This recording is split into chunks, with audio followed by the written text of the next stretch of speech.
त्याच्या कुटुंबात आलो तो कलम 32 आलो बरोबर आहे. डायरेक्ट 32 काढा. आता आधीच कधी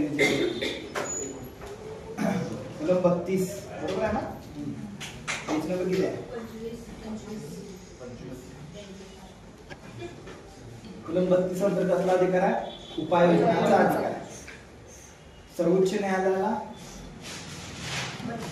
कलम सर्वोच्च न्यायालयाला कोणत्या कलमात सर्वोच्च न्यायालय 32 आणि उच्च न्यायालयाला तो अधिकार 326. दोघांचा फरक आला. उच्च न्यायालयाला कोणत्या कलमांतर्गत आहे आणि सर्वोच्च न्यायालयाला कोणता? त्या दोघांच्या मध्ये फरक काय? सर्वोच्च न्यायालयाचा मूलभूत हक्क आहे. काय समजायला काय? सर्वोच्च न्यायालयाचा उपाययोजनाचा मूलभूत हक्क त्याला आणि उच्च न्यायालयाला फक्त हक्क आहे. फरक कळाला आता? कारण का जे 12 ते 35 मध्ये आहेत त्याला काय म्हणतात? मूलभूत हक्क. आणि 12च्या बाहेर आहेत त्याला काय म्हणतात? फक्त हक्क. 32 कुठे येतं? मूलभूत हक्काच्या आत येतं. म्हणून सर्वोच्च न्यायालयाचा उपाययोजनाचा हक्क हा मूलभूत हक्क आहे आणि उच्च न्यायालयाचा उपाययोजनाचा हक्क हा फक्त हक्क आहे. फरक समजतो? ठीक आहे. पुन्हा हे उपाययोजनाचा अधिकार अन्य न्यायालयाला सुद्धा देता येतं. उपाययोजनाचा अधिकार अन्य न्यायालयाला सुद्धा देता येतं. कोण देऊ शकतं? संसद कायदा करून दुसऱ्याला देऊ शकतं. कोण कायदा करू शकतं? संसद कायदा करून उपाययोजनाचा अधिकार अन्य न्यायालयाला देऊ शकते. काय समजायलंय? संसदेला न्यायपालिकेचे अधिकार वाढवता येतात पण घट करता येणार नाही. संसदेला न्यायपालिकेचे अधिकार कमी करता येत नाही, वाढवू मागू शकते. कलम 32 अंतर्गत अन्य न्यायालयाला सुद्धा उपाययोजनाचा अधिकार देता येतो. काय ते काल कलम 32? कलम 32 मध्ये 5 प्रकारचे उपाययोजना सांगितले. कलम 32 मध्ये किती? 5 प्रकारचे उपाययोजना सांगितले. कोणते 5 प्रकार आहेत? पहिले येतं बंधी प्रात्यक्षिकरण, दुसरे येतं परमादेश, तिसरे येतं प्रतिषेध, चौथं येतं अधिकार तुच्छा आणि 5वं येतं उत्प्रेक्षण. बरोबर आहे का? 5 प्रकारचे अधिकार आहेत. इथपर्यंत काय आलं? उपाययोजन म्हणजे काय? मूलभूत हक्काचं हनन झालं तर ते पुन्हा मिळवून देण्याचा न्यायपालिकेचा अधिकार, त्याला काय म्हणतात? उपाययोजन. ह्याच कलमाला डॉक्टर बाबासाहेब आंबेडकर काय म्हणतात? घटनेचा आत्मा. परीक्षेला विचारलं डॉक्टर बाबासाहेब आंबेडकर घटनेचा आत्मा कुणाला म्हणतात? तर कलम 32 ला म्हणतात. आणि ह्याच्यामुळे मूलभूत हक्क काय राहतात? सुरक्षित राहतात. हे जर नसतं तर मूलभूत हक्कांना काही सुद्धा अर्थ नव्हता. म्हणून त्याला आंबेडकर काय म्हणतात? घटनेचा आत्मा म्हणतात. बरोबर आहे का?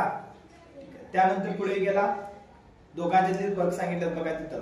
ठीक आहे. त्यानंतर कलम 32 मध्ये 5 कोणते 5 आहेत ते कळालं? बंधी प्रात्यक्षिकरण, परमादेश, प्रतिषेध, अधिकार तुच्छ आणि उत्प्रेक्षण. त्याची इंग्लिश नावं पण लक्षात ठेवा. काय समजायलंय का? उदाहरणार्थ विचारू शकतात. बंधी प्रात्यक्षिकरण म्हणला तर हेबियस कॉर्पस. बरोबर आहे का? परमादेश मध्ये मॅडॅमस. प्रतिषेध म्हणजे प्रोहिबिशन.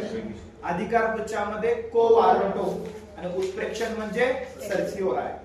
बरोबर आहे का? तिन्ही प्रॉपर माहित पाहिजे. त्यातलं पहिलं बघा, बंदी प्रात्यक्षिकरण. याचा अर्थ होतो सदेह उपस्थित राहणे. हेबियस कॉर्पस म्हणतात एखाद्या व्यक्तीला अटक झाल्यानंतर 24 तासाच्या आत न्यायदंडाधिकारीच्या पुढे उपस्थित करावं लागतं. नाही केलं तर न्यायालय असा आदेश काढू शकतो, त्या व्यक्तीला, त्या सदस्याला न्यायालयात हजर करा. कसा हजर करा? सदेह, शरीरासह. काय समजायला अर्थ समजतं का? एखाद्या व्यक्तीला अटक झाली, 24 तासाच्या पुढे न्यायालयाच्या पुढे उपस्थित केलं नाही तर मनमानी अटक झाली ना, मग त्याला न्यायालयात उपस्थित करा. यासाठी कोण आदेश काढतं? न्यायालय. त्याला काय म्हणतात मग? Habeas corpus. ह्यामुळे मनमानी अटकेला काय होतो? प्रतिबंध बसतो. जो रोलेट कायदा पारित केला होता ना, त्यांना हाच अधिकार काय होत होता? नष्ट होत होता. म्हणजे कुणालाही अटक करण्याचा अधिकार सरकारला प्राप्त होता. काय समजायलंय का? कुणालाही अटक करण्याचा अधिकार सरकारला प्राप्त होत होता. त्याच्या विरोधात सत्याग्रह कोणता केला? रोलेट सत्याग्रह. रोलेट सत्याग्रह काय होता तो कळाला? ठीक आहे. हेबियस कॉर्पस काय ते कळलं, तिथं पण ते सांगितले बघा. हेबियस कॉर्पस मध्ये सदेह उपस्थित राहणे, बेकायदेशीर अटकेच्या विरोधात तो कायदा आहे, त्याला बंदी प्रात्यक्षिकरण असं म्हणतात. 2 नंबरला आहे परमादेश. परमादेशचा अर्थ होतो आम्ही आज्ञा देतो. तुम्हाला एवढंच बास आहे. फक्त एक लक्षात ठेवा, फक्त बंदी प्रात्यक्षिकरण म्हणजे सदैव उपस्थित किंवा हेबियस कॉर्पस हा एकमेव अधिलेख आहे, प्राधिलेख आहे, एकमेव प्राधिलेख आहे, तो खाजगी व्यक्तीच्या विरोधात काढता येतो. परीक्षेला विचारलं खाजगी व्यक्तीच्या विरोधात फक्त एकमेव प्राधिलेख काढता येतो, कारण खाजगी व्यक्तीला मी उपस्थित राहून सांगू शकतो ना. खाजगी व्यक्तीला सांगू शकतो तुम्ही न्यायालयात उपस्थित राहा, म्हणजे एकमेव प्राधिलेख आहे, तो कोणाच्या विरोधात काढता येतो, खाजगी व्यक्तीच्या विरोधात काढता येतो. त्याचं नाव काय, हेबियस कॉर्पस, परमादेश. सॉरी बरोबर आहे का, बंदी प्रात्यक्षिकरण. बरोबर आहे, त्याला काय म्हणतात, बंदी प्रात्यक्षिकरण. अर्थ समजला. दुसरा आहे त्याला म्हणतात परमादेश. परमादेश म्हणजे आम्ही आज्ञा देतो. आम्ही आज्ञा देतो म्हणजे एखादा शासकीय व्यक्ती आहे, प्रशासकीय अधिकारी आहे, महामंडळ आहे, कनिष्ठ न्यायालय आहे, ते काय करतं, आपली कृती आपलं कार्य करायला काय करते, नाकारतं. कृती करायला काय करतं, ते नाकारतं म्हणजे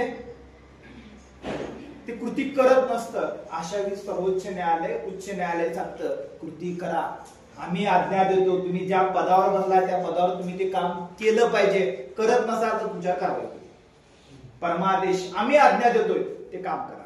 एखादा सरकारी व्यक्ती, कनिष्ठ न्यायालय, महामंडळ एखाद्या पदावर आहे आणि त्याने आपली कृती करत नसतील आणि त्यांनी कृती न केल्यामुळं मूलभूत हक्काचं हनन झालंय. एखादी शैक्षणिक संस्था आहे, सरकारी शाळेत, तिथं शिक्षक शिकवणार, सरकारी पगार खातात. अशा वेळी सर्वोच्च न्यायालय आदेश देईल, तुम्ही त्या खुर्चीवर बसलाय, शिकवा. शिकवत नसाल तर तुमच्यावर कारवाई होणार. तुम्ही तुमची कृती करा, तुम्ही तुमचं कार्य करा. कार्य करा, कृती करा, ह्यासाठी जे आदेश काढतात त्याला काय म्हणतात, परमादेश. आदेश आहे, परमादेश, महाआदेश, मोठा आदेश आहे. कोण काढालंय, सर्वोच्च न्यायालय, उच्च न्यायालय. कुणासाठी काढालंय, कनिष्ठ न्यायालय असेल, एखादी संस्था असेल, सरकारी संस्था म्हणजे सरकारी संस्था पाहिजे, खाजगी संस्थेच्या विरोधात काढता येणार नाही. काय समजालंय का, कुणाच्या विरोधात काढू शकतात ते कळालं, बरोबर आहे का. प्रशासकीय अधिकारी, शासकीय व्यक्ती, महामंडळ, कनिष्ठ न्यायालय यांच्या विरोधात काढता येतो. राष्ट्रपती, राज्यपाल, उच्च न्यायालयाचे मुख्य न्यायाधीश, खाजगी व्यक्ती यांच्या विरोधात काढता येणार नाही. काय ते महत्वाचे व्यक्ती, राष्ट्रपती, उपराष्ट्रपती आणि राज्यपाल. आणि सर्वोच्च न्यायालयाचे मुख्य न्यायाधीश यांच्या विरोधात हा आदेश काढता येणार नाही. कुणाच्या विरोधात काढता येतो ते कळालं. अर्थ काय ते कळालं, परमादेश, आम्ही आज्ञा देतो. 2 नंबरला आहे प्रतिषेध. प्रतिषेध म्हणजे प्रतिबंध करणे. उदाहरणार्थ एखादं उच्च न्यायालय, इथं जास्त वाचन करत बसू नका, बोलण्याकडे लक्ष द्या, वाटलं तर जे अर्थ सांगायला की तिथं नोट करा, घरातून वाचन करा, समजतात तुम्हाला. 5 समजून घ्यायचे. इथं जर वाचन करत वाटला माझं बोलणं मिसिंग होणार, ह्याच्यात राहू नका की घरात गेला व्हिडिओ ऐकतो. आता इथं समजून घ्या, एकाच गोष्टीला 2 नाही, बाकीची काम आहेत, बरोबर आहे का. काय करा, प्रतिषेध. प्रतिषेध म्हणजे थांबवतो. एखादं कनिष्ठ न्यायालय आपल्या अधिकार कक्षेच्या काय चाललंय, बाहेर चाललंय. एखादं कनिष्ठ न्यायालय आपल्या अधिकार कक्षेच्या बाहेर चाललंय. एखादं कनिष्ठ न्यायालय आपल्या अधिकार कक्षेच्या बाहेर जात असेल तर वरिष्ठ न्यायालय त्याला विरोधात काय करतं, प्रतिषेध करतं, थांबवतं, प्रतिबंध करतं. काय करतं, प्रतिबंध करतं. कारण तुम्ही तुमच्या कक्षेचं, तुमच्या अधिकाराचं, कार्यक्षेत्राचं उल्लंघन करू नका, त्यासाठी प्रतिषेध करणं. परमादेश आणि प्रतिषेध मधला फरक काय आला, परमादेश मध्ये कृती करा म्हणून सांगतं, परमादेश मध्ये काय सांगतं, कृती करा म्हणून सांगतं, आणि प्रतिषेध मध्ये कृती करू नका म्हणून सांगतं. दोघांतला फरक होतो. त्यानंतर पुढे प्रतिषेध म्हणजे काय कळालं, कोणाविरोधात काढता येतं, वरिष्ठ न्यायालय, कनिष्ठ न्यायालयाच्या विरोधात काढू शकतो. चालेल बघा, न्यायालयीन प्राधिकाराविरोधात काढता येतो. कायदे मंडळ, प्रशासकीय अधिकारी, खाजगी व्यक्ती, संस्था यांच्या विरोधात काढता येणार नाही. त्यानंतर अधिकार पुच्छा म्हणजे आम्ही आज्ञा देतो, सॉरी आम्ही आज्ञा होतो, चुकलंय. अधिकार पुच्छामध्ये कोणत्या अधिकारानं त्या पदावर, कोणत्या अधिकारानं, ते शब्द काय असतो? कोणत्या अधिकारानं. एखादा सरकारी व्यक्ती एखाद्या पदावर बसलाय तर तो कोणत्या अधिकारानं बसलाय ते विचारण्याचा अधिकार. काय समजा त्याला काय म्हणतात? अधिकार पुच्छ. अधिकार पुच्छाचा अर्थ काय होतो कळलं का? एखादा व्यक्ती सार्वजनिक पदावर कार्य करीत असताना आपण ह्या पदावर कोणत्या अधिकाराखाली बसला ते विचारण्याचा अधिकार. त्याच्यामुळे त्या अधिकारावर काय प्राप्त होतं? नियंत्रण प्राप्त होतं. हा सुद्धा कुणाच्या विरोधात काढता येतो? सार्वजनिक कार्यालयाच्या विरोधात काढता येतो. मंत्र्यांच्या विरोधात आणि खासगी व्यक्तीच्या विरोधात काढता येणार नाही.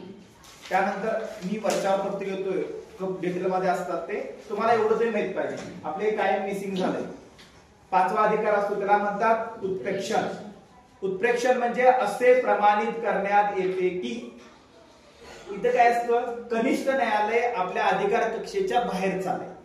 कनिष्ठ न्यायालय आपल्या अधिकार कक्षेच्या काय चाललंय? बाहेर चाललंय. अशा वेळी कनिष्ठ न्यायालयाची कृती तिथं थांबवली जाते आणि तो खटला डायरेक्ट आपल्याकडे वर्ग करून घेतला जातो.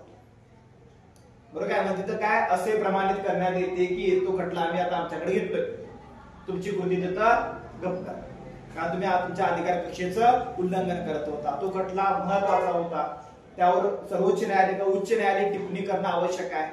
तुमची कृती तिथं थांबवा. त्यासाठी कुठलं काय करतात? उत्प्रेक्षण. त्याचा अर्थ काय होतो? असे प्रमाणित करण्यात येते की. बरोबर आहे का? आणि मग कनिष्ठ न्यायालयाचा खटला वरिष्ठ न्यायालय काढून देतं. ह्यातले 2 आहेत बघा, एक उत्प्रेक्षण आहे आणि दुसरं प्राकर्षण, प्रतिबंध आहे ना. ठीक आहे. 2 खटले आहेत. हे 2 खटले कशा संदर्भात असतात? बरोबर आहे का? 2 कुठले आहेत? एक बरोबर आहे का? एक कुठला आहे? प्रतिषेध. बरोबर आहे का? प्रतिषेध म्हणजे खटला थांबवणे, अडवणे. दुसरा आहे तो उत्प्रेक्षण, खटला काढून घेणे. दोघांच्यात फरक काय ते कळलं का? एकामध्ये कृती करायला थांबवाले आणि एकामध्ये डायरेक्ट खटला काढून घ्याले. फरक समजतो काय ते? तुमच्या परीक्षेला विचारला तर एवढंच विचारणार आहे. काय विचारणार आहे? पहिलं काय आहे? 5 प्रकारचे रीट आहेत ना. पहिली रीट कोणती आहे? Habeas corpus. हेबियस कॉर्पसचा अर्थ काय होतो? सदेह उपस्थित राहा. हेबियस कॉर्पसचा अर्थ काय होतो? सदेह उपस्थित राहा. 2 नंबरला येतो परमादेश, महादेश. अर्थ काय होतो? आम्ही आज्ञा देतो. 3 नंबरला येतो प्रतिषेध. अर्थ काय होतो? प्रतिबंध करणे, थांबवणे. 4 नंबरला येतो अधिकार पुच्छ. अर्थ काय होतो? कोणत्या अधिकाराने त्या पदावर बसलाय. आणि उत्प्रेक्षण अर्थ काय होतो? असे प्रमाणित करण्यात येते. त्यातला एकमेव आहे तो कुणाच्या विरोधात काढता येतो? खासगी व्यक्तीच्या विरोधात काढता येतो. कोणता? Habeas corpus. हे तुमच्या परीक्षेला पोलीस भरतीला विचारतात. काय समजलं का? किंवा जोड्या लावायला त्याची इंग्लिश नावाने मराठी नाव विचारतील. अरे करू शकता, सोबत येतं ना. हा, पुढची पोलीस भरतीवाले हो तसा क्वेश्चन विचारतात. आता जाऊन आलेले सोपाच हो. बरोबर आहे का? चला इथपर्यंत काय आलं? काय अडचण आहे का? काल पुढे गेल्यासारखं वाटलंय? नाही. फिनिक्स सोडलाय त्यामुळे काय पुढे गेल्यासारखं वाटत नाही. फिनिक्स मुळे वाटतं की सगळे येऊन गेले. बरोबर आहे का? आणि फिनिक्स गेस करताना ह्या पुस्तकच फेस केलं, त्याच्यात त्यांच्या अपेक्षेत तुम्ही हे कराल आणि मी होणार आहे. त्याने आपल्याला करायचं पुढच्या 10 दिवसात. हे पुढच्या 10 दिवसात टार्गेट आहे. असे कमीत कमी 4 विषय कव्हर करायचे. काय समजलंय का? त्यानंतर कलम 33 मगाशी घेतलं, कलम 34 पण घेतलं, कलम 35 पण घेतलं. बरोबर आहे का? त्यानंतर मूलभूत हक्कासंदर्भात कायदा करण्याचा अधिकार कुणाला आहे? संसदेला. राज्य विधिमंडळ मूलभूत हक्कामध्ये बदल करू शकते का? राज्य विधिमंडळ मूलभूत हक्कामध्ये कोणत्याही प्रकारचा बदल करू शकत नाही. मूलभूत हक्कामध्ये कोणताही बदल करायचा असेल तर तसे बदल कोण करतं? संसदच करते. तो संसदेलाच अधिकार. समजतं दोघांचा फरक काय तो? ठीक आहे. चला त्यानंतर राष्ट्रीय आणीबाणीच्या वेळी मूलभूत हक्कांना स्थगिती देते. त्यात 3 महत्वाचे हक्क स्थगिती होत नाही. लक्षात ठेवायचं पहिला कलम 20 आणि 21. 20 मध्ये अपराधाबाबत दोष सिद्धता आणि 21 मध्ये जीविताचा आणि व्यक्तिगत स्वातंत्र्य. हे 2 अधिकार कधीही निरसित होत नाही. कोणत्याही प्रकारची आणीबाणी असू दे, हे दोन हक्क कधीही निश्चित होत नाही.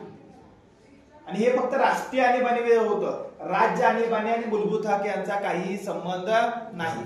आर्थिक आणीबाणी आणि मूलभूत हक्क यांचा काही संबंध नाही. आणीबाणी किती आहेत? 3. पहिली राष्ट्रीय आणीबाणी, राज्य आणीबाणी, आर्थिक आणीबाणी. मूलभूत हक्क फक्त राष्ट्रीय आणीबाणी वेळीच स्थगित होतात. राज्य आणीबाणी आणि मूलभूत हक्काचा काहीही संबंध नाही. आर्थिक आणीबाणी आणि मूलभूत हक्काचा काहीही संबंध नाही. राष्ट्रीय आणीबाणी लागू झाली तर कलम 20 आणि 21 वगळता बाकीचे सर्व कलमांना स्थगिती येऊ शकते. पण 20-21 ला स्थगिती कधीही येणार नाही. आता राष्ट्रीय आणीबाणी 2 कारणावर लागते. बरोबर आहे का? राष्ट्रीय आणीबाणी 2 कारणावर लागते. कोणती 2 कारण आहेत? अंतर्गत कारण आणि बाह्य कारण. बाह्य कारण म्हणजे युद्ध आणि परकीय आक्रमण. अंतर्गत कारण म्हणजे सशस्त्र बंडाळी. अंतर्गत कारणावरून जर आणीबाणी लागू केली तर कलम 19 निश्चित होणार नाही. पण बाह्य कारणावरून युद्ध आणि परकीय आक्रमण असेल तर मात्र, कारण बाहेर युद्ध चालू आणि आम्ही आंदोलन करालोय, आम्ही रस्त्यावर आहे, आम्ही भाषण करालोय, संप करालोय, नाही, कारण तो युद्ध आक्रमण आहे, तो राष्ट्र प्रथम. अशा वेळी तुम्हाला कलम 19 लागू असणार नाही. अभिव्यक्ती स्वातंत्र्य असणार नाही. मग तेव्हा 19 कलम काय होतं? कधी रद्द होतं? बाह्य कारणावरून राष्ट्रीय आणीबाणी लागू केली तर कलम 19 रद्द होतं. पण अंतर्गत कारणावरून असेल तर रद्द होणार नाही. 20 आणि 21 मात्र कधीच नष्ट होत नाही. काय समजायला? मूलभूत हक्कांना स्थगिती कधी येते? आणीबाणीच्या वेळी. कोणत्या आणीबाणीच्या वेळी?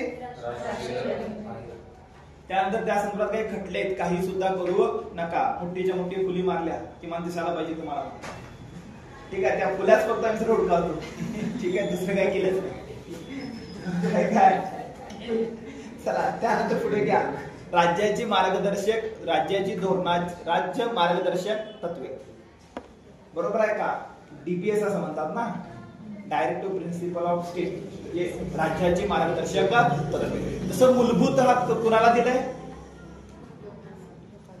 मूलभूत हक्क लोकांना अधिकार दिल्यात. कुणाच्या विरोधात? शासन विरोधात. मूलभूत हक्क आम्हाला आहेत, तर मार्गदर्शक तत्वे राज्याला आहेत. काय राज्याला आहेत? तुम्ही काम कसं करायचं त्यांना गाईडलाईन केले, मार्गदर्शन केले की तुम्ही राज्य करत असताना अशा पद्धतीनं राज्य करा. मग त्याला काय म्हणतात? मार्गदर्शक तत्वे. बरोबर आहे का? मग मार्गदर्शक तत्वे बघा, मूळ घटनेमध्ये होते, त्याच्या आधी सूचनाची साधने म्हणून होते 1935च्या कायद्यामध्ये. बरोबर, 1935च्या कायद्यामध्ये काय होती? सूचनाची साधने म्हणून होती. त्या संदर्भात महत्वाच्या 2-3 समित्या त्यांनी शिफारस केली होती. मूलभूत हक्क 2 भागामध्ये डिवायडेशन करा. बरोबर आहे का? किती भागामध्ये डिवायडेशन करा? 2. एक न्यायप्रविष्ट आणि एक दुसरं गैर न्यायप्रविष्ट. जे न्यायप्रविष्ट आहेत त्यातून म्हणले मूलभूत हक्क, जे गैर न्यायप्रविष्ट आहेत त्याच्यापासून म्हणले मार्गदर्शक तत्वे. बरोबर का? 2 भागात डिवायडेशन करा असं सूत्रे समिती असेल, भरपूर तुम्हाला सांगितलं होतं. आणि त्यातनं मग मार्गदर्शक तत्वे आली. काय समजालंय का? ही मार्गदर्शक तत्वे कुठल्या कलमात आहेत? 36 ते 51. 36 मध्ये राज्य संस्थेची व्याख्या सांगितल्या. स्पेन. बरोबर आहे का? मार्गदर्शक तत्वे आम्ही कुणाकडून घेतल्या? आयर्लंड. आयर्लंड कुणाकडून घेतलंय? स्पेन. मग मी स्वीडन सांगितलं काय? ठीक आहे, तिथं स्पेन कडून घेतलं. कुणाकडून घेतलं होतं आपण? स्पेन कडून. प्रॉपर 2 नाव माहित असून दे. बरोबर आहे? इथं 2 समजलं ते माहित असून दे. इथपर्यंत कळालं. त्यानंतर मार्गदर्शक तत्वे कलम 36 मध्ये काय? राज्य संस्थेची व्याख्या. जी कलम 12 मध्ये राज्य संस्थेची व्याख्या आहे तीच व्याख्या कलम 36 मध्ये केली. बरोबर आहे का? तेच राज्य संस्था मगाशी पाहिले ते. कलम 37 मध्ये सांगितलंय की मार्गदर्शक तत्वाची अंमलबजावणी करणे. बरोबर आहे का? हे राज्य संस्थेचं कर्तव्य असेल. काय असेल? राज्य संस्थेचं कर्तव्य असेल. त्याची अंमलबजावणी झाली नाही मग न्यायालयात जाता येणार नाही. मूलभूत हक्काची अंमलबजावणी झाली नाही तर काय करता येतं? न्यायालयात जाता येतं. पण मार्गदर्शक तत्वाची अंमलबजावणी केली नाही तर न्यायालयात जाता येणार नाही. हे कशा सांगितलंय?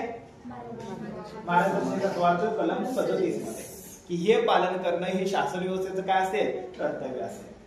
ठीक आहे, ठीक आहे, ठीक आहे, ठीक आहे. काल अर्थ काय ते मार्गदर्शक तत्वाचं दोन पाठ समजतात. मार्गदर्शक तत्व म्हणजे काय, त्यानंतर पुढे चालू. कुठं आलो आपण, परत 37 झालं कर्तव्य. त्यानंतर 38 पासून मार्गदर्शक तत्वाला सुरुवात होते. कलम 38 पहिलेच मार्गदर्शक काय सांगितलंय, लोक कल्याणाचं संवर्धन होईल असा समाज तयार करणं हे राज्य संस्थेचं कर्तव्य असेल. की भारतामध्ये समाज तयार करायचा ना, मग हा समाज कसं पाहिजे, जिथं लोकांचं कल्याण होईल, लोक कल्याणाचं संवर्धन करेल, न की एकमेकात भांडत बसेल, एकमेकात ईर्ष्या करत बसेल, एकमेकात हिंदू मुस्लिम SC ST OBC असं भांडत बसणार नाही. असा समाज असेल की तो सगळा एकत्र असेल आणि सगळ्यांच्या कल्याणाचा काय करेल, विचार करेल. असा भारतीय समाज तयार करायचा आहे. कोणत्या कलमानुसार, कलम 38 नुसार. तसा समाज आपला तयार झालाय. आदर्शवाद सांगितले, राज्यसंस्था पालन केली नाही हे सत्य आहे. तसं केले असेल तर आमचा संघर्ष झालाच नसता. पण उलट राज्य करणारे आपल्या वोट बँकेसाठी मात्र फोडून टाकलं सगळं. ह्याच्या व्यस्त झाले. घटनाकार नाही तो जिवंत असता, आता असते तरी काय केले असते मोठा प्रश्न असता. कारण आता आपण त्याच्या बरोबर व्यस्त चाललोय. पहिलंच काय सांगितलंय की आम्हाला समाज कसा तयार करायचा आहे, की ज्या समाजामध्ये लोक कल्याणाचं संवर्धन होईल, लोकांचा विकास होईल, तशा प्रकारचा समाज तयार करणं हे राज्य संस्थेचं कर्तव्य असेल. कुठल्या कलमानुसार, 38. आणि 38(1) नुसार, जे 38A आहे ना, 44व्या घटना दुरुस्तीनं ऍड केले. आणि काय सांगितलंय, बरोबर आहे का, 44व्या घटना दुरुस्तीने ऍड करून काय सांगितलंय की उत्पन्नाच्या साधनाचं केंद्रीकरण होऊ देणार नाही. उत्पन्नाची साधनं समजतात, कारखाने,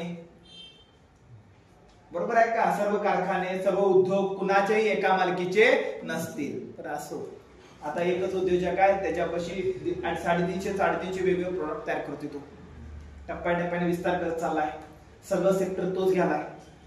इथं राज्य संस्था सांगते की उद्योगाचं संपत्तीचं केंद्रीकरण होऊ द्यायचं नाही. बरोबर आहे का. कुठलं कलम आहे, 38(1). कितव्या घटना दुरुस्तीनं, 44 घटना दुरुस्तीनं ऍड केले. बरं, ऐकायला लय भारी वाटतं मार्गदर्शक तत्वे. त्यानंतर कलम 39 सगळ्यात महत्वाचं, मार्गदर्शक तत्वाचा सामाजिक सार आहे. तो सर्वसामान्य लोकांचा विचार करायचा सार आहे. तो कलम 39. कलम 39 मध्ये 39A आहे, 39B आहे, 39C आहे, 39D, E आणि F आहे. 39A मध्ये सांगितलंय स्त्री व पुरुष दोघांना उपजीविकेचं साधन कमवण्याचा सारखाच अधिकार असेल. उपजीविकेचं साधन म्हणजे अन्न, वस्त्र, निवारा, आरोग्य, शिक्षण, हे दोन उपजीविकेला गरजेचं आहे ना. शिक्षणाशिवाय उपजीविका साधू शकता का, नाही. आरोग्य चांगलं पाहिजे तेव्हाच काम करता येतं. त्याच्यापेक्षा महत्वाचं आहे अन्न, वस्त्र, निवारा, बेसिक नीड्स आहेत. प्रत्येक व्यक्तीला, स्त्री असू दे किंवा पुरुष असू दे, तिला आपली उपजीविका भागवण्याचा समान अधिकार असेल. ती महिला आहे म्हणून तिला घरात बसवायचं नाही, ती सुद्धा काम करू शकते, पैसे राबवू शकते आणि स्वतः प्रतिष्ठेसह जीवन जगू शकते. कोणत्या कलमानुसार, 39A. 39A काय, उपजीविकेचं साधन कमवण्याचा सर्वांना सारखा अधिकार असेल. 39B दुसरा आलं ना, 39B खूप महत्वाचा आहे. 39B मध्ये काय सांगितलंय बघा, 39B मध्ये सांगितलंय राष्ट्राच्या साधन संपत्तीचा उपभोग, राष्ट्राच्या साधन संपत्तीचा उपभोग देशातील सामूहिक हिताच्या दृष्टिकोनातून करणे. खूप चांगला आणि महत्वाचा आहे. 39B चा अर्थ काय होतो, देशातील सर्व साधन संपत्ती, म्हणजे साधन संपत्ती म्हणजे जमीन असेल, खनिजे असतील, पेट्रोलियम असेल, वनस्पती असतील, पाणी असेल, साधन संपत्ती जे निसर्गात मिळतं. भारताच्या सीमेच्या आत जी साधन संपत्ती आहे ती कुणाची आहे, बरोबर आहे का.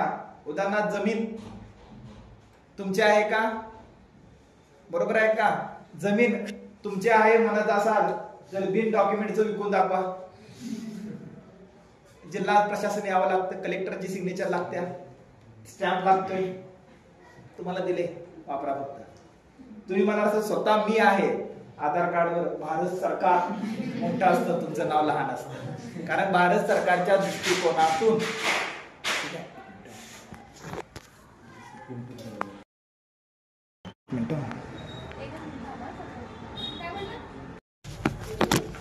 कुठं आलं होतं?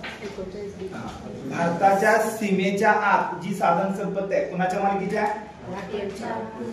भारत राष्ट्राच्या आहे. भारताच्या मालकीची आहे म्हणजे भारत म्हणजे कोण? भारतीय लोक. म्हणजे भारताच्या सीमेच्या आत असणारी सगळी संपत्ती कुणाच्या मालकीची आहे? भारतीय लोकांच्या. जमीन सुद्धा साधन संपत्तीमध्ये 3 येतात. पहिले असते नैसर्गिक साधन संपत्ती, निसर्गात मिळणारी कृषी खनिजे सगळं नैसर्गिक साधन संपत्ती. दुसरे असते भौतिक साधन संपत्ती म्हणजे कारखाने उद्योग, भौतिक म्हणजे वस्तू ना, भौतिक साधन संपत्ती. आणि तिसरे असते मानव एक संसाधन, मनुष्य सुद्धा एक साधन संपत्ती आहे. वयाच्या 23 वर्षापर्यंत आपलं सरकार तुम्हाला शिकवून तयार करतं भविष्यात काम करा म्हणून, म्हणजे ते पण एक साधन संपत्ती आहे, त्याला पण एक मूल्य आहे. म्हणून भारताचे सगळे नागरिक हे भारत सरकारची साधन संपत्ती आहे. म्हणजे मनुष्य सुद्धा साधन संपत्तीच्या डेफिनेशन मध्ये येतो. काय समजालंय का? म्हणून आत्महत्या करण्याचा अधिकार नाही तुम्हाला. आत्महत्या केला, वरती गेला तर चांगला आहे, चुकून जर सापडला सरकारला शिक्षा होते. काय समजालंय का? सर हे काय मजेशीर पार्ट आहे, कारण ते तुम्हाला परमिशन दिलं नाही, कारण तुम्ही शासनाचे एक संपत्ती आहात. काय समजालंय का? म्हणून तुमचं नाव लहान आहे आणि भारत सरकार मोठा आहे आधार कार्डवर तुमच्या. काय समजालंय का? जमीन सुद्धा समजून भारतात सोनं चांदी दागिने काय काय हे सगळं खाणीमध्ये सापडलंय, सगळं कोणाचे आहे? भारताच्या मालकीचं आहे. ते कोणासाठी वापरायचं आहे? भारतीय लोकांच्या कल्याणासाठी, जास्तीत जास्त लोकांचं कल्याण होईल त्यासाठी वापरायचं आहे. सध्या सगळं वापरता संसाधन कोण? आपण कोळशाच्या खाणी, सोन्याच्या खाणी, तेल उत्पादन सगळं कुणाला विकावलं? लिला लावून घ्या घ्या घ्या. आणि तू कुणाचा फायदा करायलाय? श्रीमंतांचा, उद्योजकाचा. सगळ्या अडाणी अंबानीच घेतलेत, आम्ही फक्त गरीबच. घटनेनुसार म्हणलं ना, श्रीमंत श्रीमंत होणं, गरीब गरीब होण्याला विरोध आहे, कारण आमची जी साधन संपत्ती आहे ती सर्वांच्या हितासाठी वापरायला पाहिजे. पण आम्ही काय करतोय? आमची सर्व साधन संपत्ती काही ठराविक लोकांच्या हितासाठीच वापरालेत. आणि आमची शासन व्यवस्था काय काम केली पाहिजे की या श्रीमंताकडे चांगला पैसा थांबवली पाहिजे, तो गरीबात वाटवली पाहिजे. हे शासन व्यवस्थेचं काम आहे 39B नुसार. बरोबर आहे का? पण मागच्या काही दिवसात बघा अब्जाधीशांची संख्या वाढत चालल्या, तर दुसरीकडं दारिद्र्याची संख्या वाढत चालल्या. आशियामध्ये सर्वाधिक अब्जाधीश कुठे राहत असतील तर ते मध्ये राहतात मुंबई. म्हणजे इकडे आमच्या अब्जाधीशांची संख्या वाढत चालल्या आणि दुसरीकडे दारिद्र्य वाढत चाललंय. शासन व्यवस्थेचं काम काय? त्या श्रीमंतांचं काढणं आणि या गरीबाला देऊन तो बॅलन्स करणं. पण आमची लोक काय करल्यात? त्या श्रीमंताला अजून मोठे करालेत. अजित पवारांनी गौप्यस्फोट महाराष्ट्राचं सरकार स्थापन व्हालंय, अदानी तिथं प्रेझिडेंट होते, तुझं काय काम होतं? काम धंदा सोडून. कारण त्याला महत्वाचं महाराष्ट्र पाहिजे, त्याला मुंबई पाहिजे. त्याला का मुंबई लागते? का सगळ्यांना एवढं आपण काय अडाणी नाही? बरोबर आहे का? आम्ही अडाणी नाही म्हणलं तर म्हणजे ना आम्हाला अडाणी करून टाकला. काय फरक समजतं काय ते? घटना भारी आहे ना आमची. मार्गदर्शक तत्वे खूप मजेशीर आहेत, अर्थ खतरनाक आहे, त्यातलं 1% सुद्धा अंमलबजावणी होत नाही. काय समजायलंय का? आणि काही जण पुढे लिहून ठेवले, पुढे येणार आहे की मार्गदर्शक तत्वाची जर आम्ही अंमलबजावणी केली तर भारत पृथ्वीवरचा स्वर्ग बनेल. छगला आहेत ना त्यांचं आहे ते. काय समजायलंय का? पण त्यांना पण माहित आहे आमची लोक त्यातलं 5% पण करणार नाही. त्याच्या बरोबर व्यस्त चालू आहे. पहिली 2 झाले. 39B काय ते कळालं? 39C उत्पादनाच्या साधनाचं केंद्रीकरण होऊ द्यायचं नाही. म्हणजे भारतामध्ये संपत्ती किंवा उत्पादनाचं साधन किंवा मालकी त्याचं केंद्रीकरण होऊ द्यायचं नाही. पण त्याच्या बरोबर व्यस्त चाललंय. जसं केंद्रात सत्तेमध्ये दोघांच्यात सर्व आहे, तसं उद्योगामध्ये दोघं तिघे आहेत, त्यांच्या आता सर्व उद्योग आहेत. बाकीचे सगळे उद्योग मात्र हळूहळू कमी व्हाले आणि त्या 2-3 उद्योग एक मोनोपॉलिस आले, वर्चस्व प्रस्थापित करायला, आणि बाकीचे उद्योग हळूहळू कोलॅप्स व्हाले. काय समजायलंय का? मग ते 39C काय सांगतं? उत्पादनाची साधने असतील किंवा संपत्ती असेल यांचं केंद्रीकरण होऊ द्यायचं नाही. पण आमच्यामध्ये मात्र ते बरोबर केंद्रीकरण आहे. त्यानंतर 39D काय सांगितलंय? स्त्री पुरुष समान कामासाठी समान वेतन दिलं जाईल. स्त्री पुरुष समान कामासाठी समान वेतन दिलं जाईल. कोणत्या क्रमानुसार? 39D. बरोबर आहे. 39D काय ते कळालं. त्यानंतर 39E. 39E काय आहे? पुरुष बालक, बरोबर आहे का, किंवा महिला यांच्या शरीराचा झेपेल त्याप्रमाणे काम करून घेणं, त्यांचा दुरुपयोग करायचा नाही. आणि 39F मध्ये काय सांगितलंय? महिला आणि बालकांचा विकास होईल अशा प्रकारचं एन्व्हायरमेंट तयार करणं. म्हणजे तुझं महिला बिनधास्तपणे बोलू शकतात, रात्रीचं 12-1 वाजता निवांत फिरू शकतात, त्याच्यावर कोणत्याही प्रकारची भीती नसेल, त्याचा मुक्त वातावरणामध्ये काय होईल? विकास होईल. लहान बालके त्यांचा विकास कायम वडील हातात काठीच घेतलेत, कुठे गेलता तिथं बस, हे करू नकोस असं असेल तर त्याचा विकास होईल का? नाही. मग विकास होण्यासाठी त्याला काय पाहिजे? मुक्त वातावरण पाहिजे. आणि तशा प्रकारचं शासन व्यवस्था आपल्या बालकांच्या विकासासाठी आणि महिलांच्या विकासासाठी मुक्त वातावरण तयार करणं, बरोबर आहे का, हे त्याचं कर्तव्य आहे. आता काही ठिकाणी असे कायदे पारित झाले की महिला 8च्या आत घरात पाहिजे. काय समजायलंय का? 7 आणि 8 नंतर रात्रीचं ट्युशन ठेवायचं नाही. ठेवलं तर त्या ट्युशनवर, त्या शाळेवर कारवाई होईल. कारण 7-8 नंतर महिला सुरक्षित नसतात. हे सध्या कायदे झालेत आमच्यात. तुम्हाला समजायलंय का? म्हणजे आम्ही किती मुक्तकडे चाललोय बघा. काय उलट पाहिजे की 12-1 पर्यंत रात्रीचं महिला जरी फिरल्या तर ते सबलीकरण असेल, त्या ताकदीच्या कोणत्याही अन्याय होणार नाही, तसं वातावरण पाहिजे. ही आमची राज्यघटना अपेक्षित केली, ते घटनाकाराने अपेक्षित केले. त्यांना माहित नव्हतं पुढे कोण कोण जन्माला त्याने कसे असणार आहे. त्यांना असं राजकारणी बघितले असते, त्याने आंबेडकरांचं लास्ट वाक्य लक्षात ठेवायचं, घटना कितीही श्रेष्ठ असली, घटना कितीही खराब असली, लागू करणाऱ्याची मानसिकता चांगली असेल तर ती घटना चांगली होते. आणि घटना कितीही चांगली असून दे, लागू करणाऱ्यांची मानसिकता जर खराब असेल तर ती खराबच असते. म्हणजे डिपेंड कोणावर आहे?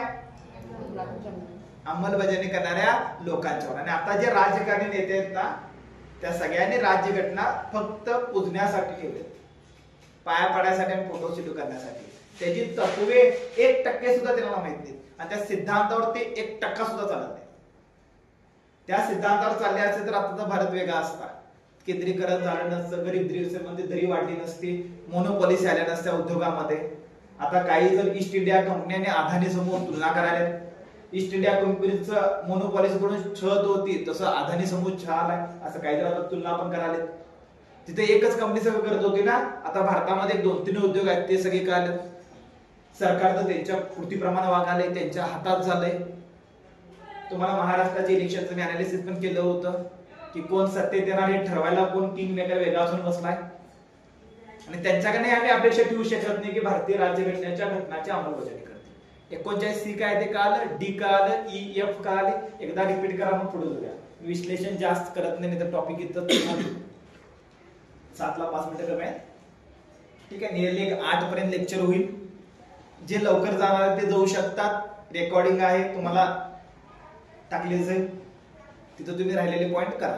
तात्पुरतं जे दोघं लवकर जाणार त्यांना फक्त टेलिग्रामला शेअर करेन, त्यांनी फक्त राहिलेले पॉइंट तेवढा ऐका. बाकीचं कोणाला भविष्यात ऐकायचं असेल तर युट्यूब मार्गी, कारण ती जर युट्यूब करा, युट्यूबवर टाकेल, रेकॉर्डिंग टाकेल, ते फक्त तुम्हालाच कळतं. काय तिथं ब्लॅकबोर्ड नाही, हे हातात पाहिजे तेव्हा त्या गोष्टी कळतात. काय समजायलंय का? समजतं काय काय ते? 39 कळालं काय काय ते? ठीक आहे. आता म्हणू नका सर तुम्हीच 8 ला महिलांना घरी पाठवायला आहे. समजायलंय काय ते कळालं? हा. 39A सांगा. 39 कलम समाजवादाची तत्त्वे. 39A मध्ये उपजीविकेचे साधन, बरोबर आहे का, गोळा करण्याचा स्त्री व पुरुष दोघांना समान अधिकार असेल. 39B भारताच्या साधन संपत्तीचा उपभोग वापर विनिमय सामूहिक हिताच्या दृष्टिकोनातून करणे. 39 उत्पादनाच्या साधनाचं मालकी हक्क बरोबर आहे का, याचं केंद्रीकरण होऊ द्यायचं नाही. 39 समान कामासाठी समान वेतन स्त्री आणि पुरुष. 39 महिलांच्या आणि बालकांच्या जे एज आहे त्याला झेपेल असं काम करून घेणं. आणि 39 मुक्त महिला व बालकांचा मुक्त विकास होईल तसं वातावरण तयार करणं, एन्व्हायरमेंट तयार करणं. 39 मूळ घटनेमध्ये नव्हतं. कितवी घटना दुरुस्ती? 42व्या घटना दुरुस्तीनुसार ऍड करण्यात आलं. त्यानंतर कलम 40 ग्रामपंचायतीचं संघटन. ग्रामपंचायतीचं संघटन का सांगितलंय? कारण आमच्या घटनाकारांना वाटत होतं सत्तेचं केंद्र 1-2 व्यक्ती नसावी, सत्ता ही अनेक लोकांच्या मध्ये काय असावी? विकेंद्रीकृत झालेली असावी. सत्तेमध्ये अनेक जण काय असावे? भागीदारी असावी. आपली सत्ता फक्त पंतप्रधान आणि त्यांच्या मंत्रिमंडळाच्या हातात नसावे, राज्य आणि राज्याच्या मंत्रिमंडळाच्या हातात नसावे, तर ग्रामीण लेवलला सरपंच पण असावा, सभापती पण असू दे तालुका स्तराला, आणि जिल्हा लेवलला जिल्हा अध्यक्ष जिल्हा परिषद असू दे, नगराध्यक्ष असू दे, नगरपालिका, सगळ्यांच्या मध्ये अधिकार काय व्हावे? डिवायडेशन व्हावे. म्हणजे यालाच म्हणायचं सत्तेचं विकेंद्रीकरण व्हावे. काय समजायलंय का? त्यासाठी कलम 40 टाकलं होतं. ते गांधीवादी तत्व आहे. गांधीजींना वाटत होतं की उद्योगधंदे विखुरलेले असावे, सत्ता विखुरलेली असावी. ती एका व्यक्तीच्या हातामध्ये असेल तर ते मोनोपॉलिसी होईल आणि त्याचा भारतावर दुर्गामी परिणाम होऊ शकतो. मग गांधीवादी तत्व होतं की भारतामध्ये काय करावी? ग्रामपंचायत, पंचायत समिती, जिल्हा परिषद, नगरपालिका, महानगरपालिका अशामध्ये सत्ता विभाजित व्हावी आणि सत्तेचं विकेंद्रीकरण व्हावं. त्यासाठी कलम कोणतं ऍड केलं? 40. आणि त्याला मूर्त स्वरूप कधी आलं? म्हणजे त्याला खरं स्वरूप कधी प्राप्त झालं? मूर्त स्वरूप म्हणतात ना. कधी लागू झालं? जेव्हा 73 आणि 74वी घटना दुरुस्ती झाली तेव्हा घटनात्मक ग्रामपंचायत, पंचायत समिती, जिल्हा परिषद, नगरपालिका, महानगरपालिका आल्या. तेव्हा कलम 40ला काय आलं? अमूर्त स्वरूप आलं, म्हणजे ते खरं बनलं. काय समजायलंय का? आणि सध्याची परिस्थितीला खोटं ठरलं. कारण काय? इचलकरंजीत आपण आहोत आहे ना. इचलकरंजीचं इलेक्शन कधी झालंय? 19ला. इचलकरंजी इलेक्शन झाले 2016ला. आता आपण कशात आहोत? 2024 मध्ये. कालावधी संपला कधी? 21ला. 5 वर्ष असतं ना. 21 पासून 24 संपत आलं. अजून काय वातावरण इलेक्शन घ्यायचं. आणि फक्त इचलकरंजी तसं झालंय का? मुंबई महानगरपालिका सध्या सरकारनं स्थानिक स्वराज्य संस्था, नगरपालिका, महानगरपालिका सगळं इलेक्शन थांबवलंय मागची 3 ते 4 वर्ष. बघूया आता या विधानसभेच्या इलेक्शन नंतर तेव्हा मूर्त सापडेल. पण मला विचारतो मग आता आमचं सरकार काय करायलंय? विकेंद्रीकरण करायलंय का सत्ता काही जणांच्या हातात घेऊन बसलंय? हे जर केलं तर त्याचा इतिहास आहे. ह्या स्थानिक स्वराज्य संस्थेमधून सर्वसामान्य लोकांच्यातील नेतृत्व घडतं. एक चांगला व्यक्ती आहे तो सरपंच म्हणून काम करू शकतोय, भविष्यात सभापती म्हणून काम करू शकतोय, भविष्यात झेडपी अध्यक्ष होऊ शकतोय. ते चांगलं काम केलं, ग्रामीण भागामध्ये पकड निर्माण केली, आमदार होऊ शकतोय. आमदार झाला की भविष्यात खासदार होऊ शकतोय, त्याच्यापेक्षा चांगली पदवी घेऊ शकतोय. हे कशातून नेते तयार होतात? आपल्या इतिहासामध्ये भरपूर आहेत, भरपूर नेते हे स्थानिक स्वराज्य संस्थेपासून तयार झाले. आता आपले मुख्यमंत्री पण होते आधी देवेंद्र फडणवीस, नागपूर महानगरपालिकेचे ते नगराध्यक्ष पण होते, महापौर पण होते. कारण हे नेतृत्व अशातून घडतं. पण ह्याचं इलेक्शन झालं नाही तर नेतृत्व घडायचं बंद झालं. हे करण्यापाठी एक मोठा हेतू होता. सत्तेचं विकेंद्रीकरण असावं, प्रमुख नेते असावेत, लोकांच्यात लोकशाही जाऊन दे, लोक पण भाग घेऊन देत, लोक डिसिजन मेकिंग मध्ये येऊन देत, जास्तीत जास्त लोक डिसिजन मेकिंग मध्ये म्हणजे डिसिजन चांगले होतील. पण आता काय करून टाकले ते कळालं का? आमच्या शासन व्यवस्थेत त्याचं वाट लावून टाकलं. ठीक आहे. आणि हे वरून सांगतात की आम्ही घटनेचं पालन करणार आहे. घटना काय सांगते? सत्तेचं विकेंद्रीकरण करा, ग्रामपंचायतीची स्थापना करा. ग्रामपंचायत काय आवश्यक असतात ते कळालं. आता सध्याची परिस्थिती काय ते कळालं. मुद्दाला मी सध्याची परिस्थिती सांगितोय, पण तुम्हाला माहित तर पाहिजे ना नेमकं भारतात न्यू इंडिया काय आहे. न्यू इंडिया हाच आहे की घटना बिटना सगळं गुंडाळून ठेवलाय आणि खोटं लबाडी करून तुम्हाला खोयातनं काढायचं काम चालू आहे. दुसरं काय नाही. न्यू इंडिया हाच आहे आणि यात दोघं पण अग्रेसर आहेत. आता सध्याच्या महायुती आणि महाआघाडी, महाविकास आघाडीचं पण धाडस नाही, त्यांनी पण तो ट्रॅक धरलाय जो महाविकास युतीनं सांगितला, काय 1500 ठिकाणी 3000 देतो, 15 लाडकी बहिणीला 1500 नाही 3000 देतो. त्यांचा पण मॅनिफेस्टो असा नाही की काहीतरी मोठं परिवर्तन करतो, काहीतरी मोठं चेंजेस करतो, काहीतरी गुणात्मक परिवर्तन करतो, काही नाही. तेच आहे की पैशाचा अयोग्य वापर. कोणीही शिक्षणाच्या परिवर्तनासंदर्भात, आरोग्यासंदर्भात, कृषी संदर्भात, कृषीला शेतकऱ्याला कर्ज माफ करतो. अरे कर्ज माफ करून थोडी शेतकरी प्रगत होणार आहे. शेतकऱ्याला काय करा, कर्ज घ्यायलाच नको, त्यासाठी मजबूत बनवा. हा अजेंडा कोण सांगितलंय? तुम्हीच बघितला ना. म्हणजे दोन्ही पण कसं आहे, घटना सांगते वेगळं, शासन व्यवस्था चालते दुसऱ्या. ठीक आहे, दोघं पण म्हणतात आम्ही घटनेचे पायक आहोत, आणि लोक म्हणतात होय आम्ही पण आहोत, कोणालाच घटना नाही. वास्तव कंडिशन काय माहित आहे का? खरं म्हणजे घटनेचं जागर व्हायला पाहिजे, आणि प्रस्ताविक पाठ असते पण अर्थ माहित नसतोय. हा पण अडचण आहे. काय समजायला का? सगळी मजा आमच्या भारतात. ठीक आहे, आधी एक तुम्ही सुशिक्षित होते, तुम्ही आता सुद्धा बघा जे तुमचे आजोबा आहेत ना ते सुशिक्षित होते, त्यांना तत्वे, सिद्धांत, घटना सगळं माहिती आहे, ते वाचन करत होते, अनालिसिस करत होते, ते अजून सुद्धा सिद्धांतावर बोलतात.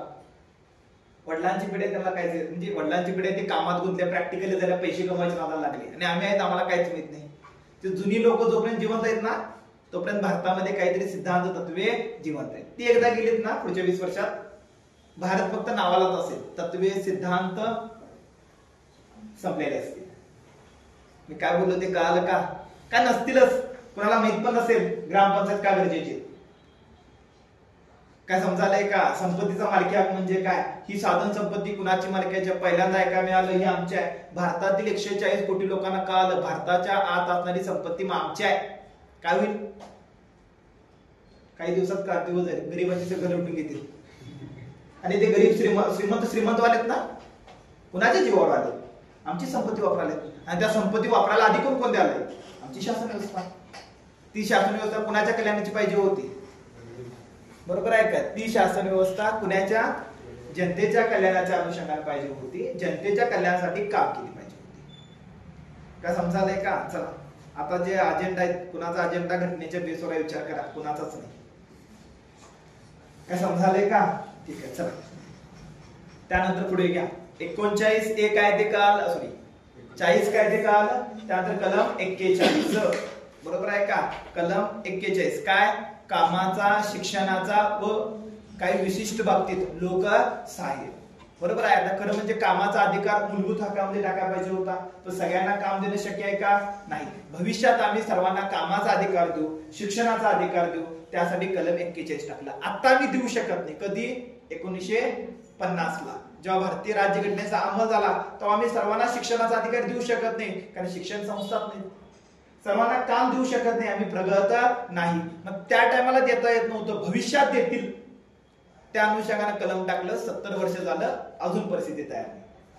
ह्याच्या पुढे शक्यता नाहीच. म्हणजे घटना काय सांगते? सगळ्यांना कामाचा अधिकार द्या, प्रत्येकाला काम पाहिजे, कामाचा मूलभूत हक्क द्या, सगळ्यांना शिक्षणाचा अधिकार द्या. समजायलंय का? घटना सांगते कुठल्या कलमानुसार? 41. कलम 42 नुसार कामाचा न्याय आणि मानवी परिस्थिती, कामाचा न्याय व प्रसूती सहाय्य. कामाचा न्याय म्हणजे कामाच्या ठिकाणी प्रत्येकाला न्याय पाहिजे.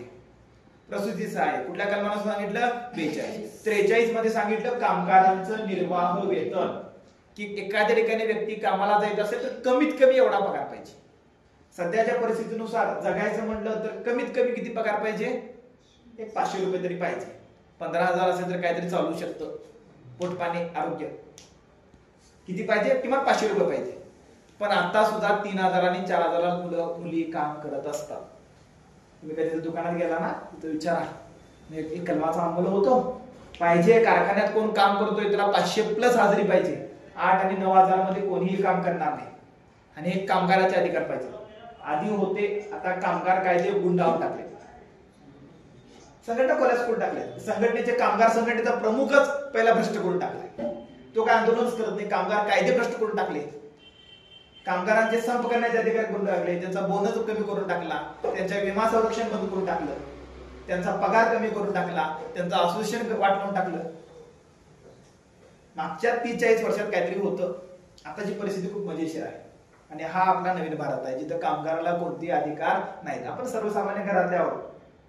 ते अधिकार पाहिजे होते, इन्शुरन्स पाहिजे होता, कामाच्या ठिकाणी अपघात झाला तर उदाहरणार्थ सेंटरिंग वाले आहेत ना, सेंटरिंग काम करणारे किंवा हे काम करायला वरनं पडलेत, कंबर गेली, शॉक लागला, कोण इन्शुरन्स देणार, कोण भरपाई देणार? काहीच नाही. याला गॅरंटी पाहिजे की नको? बरोबर आहे का? आहे ना की नवीन भारताच्या नवीन इन्फ्रास्ट्रक्चर बनायला, पण तो इन्फ्रास्ट्रक्चर बांधणाऱ्यांचा आरोग्यात नष्ट व्हाले. सेंटरिंग काम करणारे, बांधकाम काम करणारे मुलं लोक 50 वर्षा पुढे जगत नाही, कारण त्यांच्या शरीराचा एवढा त्रास झालेला असतो, हाडं झिजलेले असतात, अपघात प्रचंड होतात, त्यांना काहीच गॅरंटी नाही. 500 रुपयासाठी ते जीव धोक्यात घालत असतात. तुम्हाला समजायला एखादी घटना काय सांगते? कामगारांचे निर्वाह वेतन एवढे कमीत कमी वेतन द्यावे. अंमलबजावणी 0%. अंमलबजावणी झाली ना लय वेगळं होईल. आणि आता तर मागणीच करू नका, आम्ही आता उद्योग धार्जिन झालोय. उद्योगाला कामगाराला पगार जास्त द्यायचा असते, कमी द्यायचं असतंय? जेवढं कामगाराला पगार कमी देईल तेवढा त्याचा नफा जास्त. मग तो काय करतोय? आपलं आधी बोनस, तुम्ही आधी विचारा, आधी बोनस किती होत होती? दिवाळी इचलकरंजीत कसं सेलिब्रेशन होत होती? 10 वर्षापाठीमागे इचलकरंजीची दिवाळी खूप मोठ्यात होत होती, कारण बोनस तेवढा मिळत होता. आता मात्र दिवाळीचं काय विचारायचं नाही, कारण बोनसच मिळत नाही. जो बोनस मिळतो ते दिवाळीचा बाजार पण होत नाही. परिस्थिती काय ते कळालं का? हे असं का झालंय? असं का झालंय? महत्वाचं काय? आम्ही कामगार कायदे, कामगारांचे अधिकार यांना कमी महत्व दिले. त्या विरोधात कुणाला महत्व दिले? उद्योजकांना. त्याच्या उद्योगपूरक धोरण दाखवले.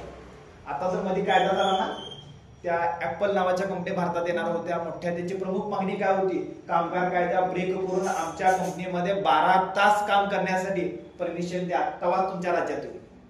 कर्नाटक असेल, महाराष्ट्र असेल, भरपूर राज्य दिली परमिशन, 12 तास काम करून घ्या.